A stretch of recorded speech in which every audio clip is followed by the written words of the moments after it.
মানে সারাদিন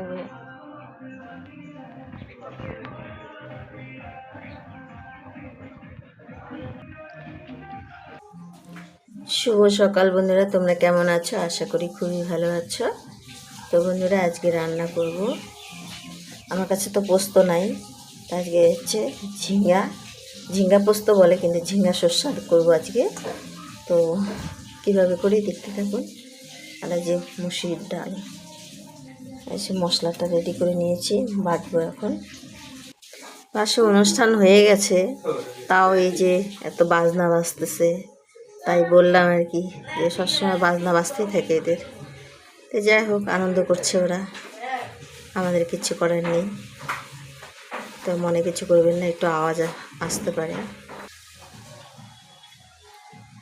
তো বন্ধুরা, এই যে আমি সব তো কাটা ধোয়া হয়ে গেছে, আর এখন আমি যেটা বেটে নিচ্ছি, এখানে আছে আদা, 2-3 কোয়া রসুন আর পেঁয়াজ আছে, আমি বেটে নিচ্ছি এই যে রান্না করার জন্য ঝিঙ্গা পোস্ত। তো 2 রকমের শস্যা আছে এখানে, আর হলুদ আর লবণ দিয়ে দিয়েছি, আর কাঁচা লঙ্কা। হলুদ লবণ দেওয়ার জন্য তাড়াতাড়ি করে বাটাটা ভালো হয়, আর হলুদ দিলে পরে হলুদ মানে ধকটা বেশি, মানে খুব রাগী হয় আর কি শস্যা। তো রাগী মানে ঝাঁজ, পুরো ঝাঁজ হয়। তো সেই জন্য এগুলো মিশিয়ে আমরা মানে বেটে নিচ্ছি। আমরা করি এভাবেই বাটি।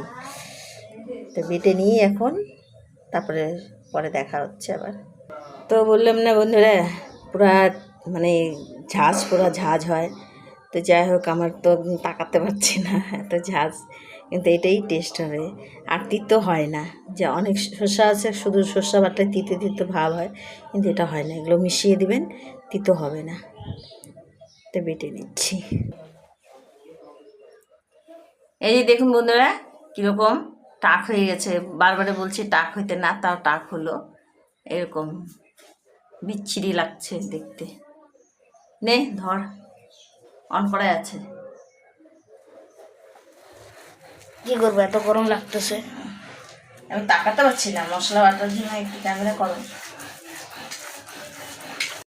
তো আমি এই যে হলুদ লবণ দিয়ে তো মাখিয়ে নিয়েছি, মানে দিয়ে নিয়েছি। এখন মাখিয়ে নেব, মাখিয়ে নিয়ে তারপরে এটার ভিতরে লবণটা ঢুকবে, আর মনে করেন যে তাহলে জিনিসটা ভালো হবে।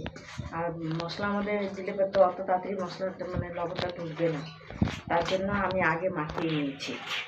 এখন আমি এই যে দিয়ে দিচ্ছি, ভেজে নিই। আমি এরকম করে ভেজে নিয়েছি, এরকম ভেজে নিয়ে তুলে রাখলাম। আর তো আমি এই যে কালো জিরে আর শুকনো লঙ্কা ফোড়ন দিয়ে দিচ্ছি। এখানে আছে রসুন, পেঁয়াজ আর আদা বাটা।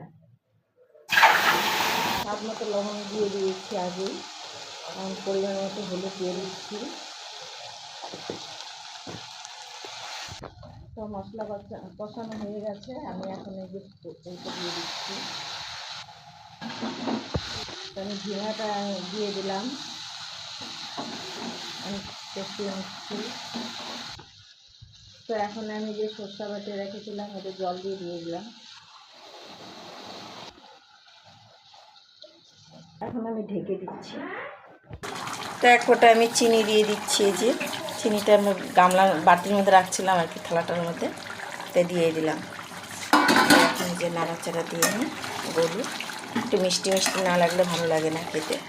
তো তরকারি তো আমার হয়ে গেছে, আমি গ্যাস অফ করে দিলাম, আর যে নামিয়ে নিচ্ছি।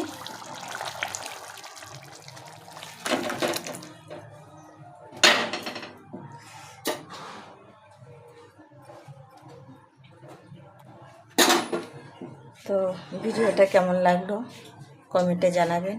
আর আমরা এইভাবেই খাই, দারুণ টেস্টি হয় খেতে। আপনারা এইভাবেই করে খাবেন, খুব ভালো খেতে। দেখবেন করে খান এবং দেখবেন, আর কমেন্টে জানাবেন কেমন হয়েছে। তো আমি হয়তো সব কিছু বলতে পারি না বন্ধুরা, কেননা আমরা তো সেরকম পুরানা ইউটিউবার না, নতুন শিখেছি, নতুন করছি। তো কথায় হয়তো ভুল ত্রুটি হতেই পারে, তো ওগুলো ক্ষমা করে দৃষ্টিতে দেখবেন। আর আমার ভিডিওটাকে সাবস্ক্রাইব করে দিয়েন বন্ধুরা। ধন্যবাদ।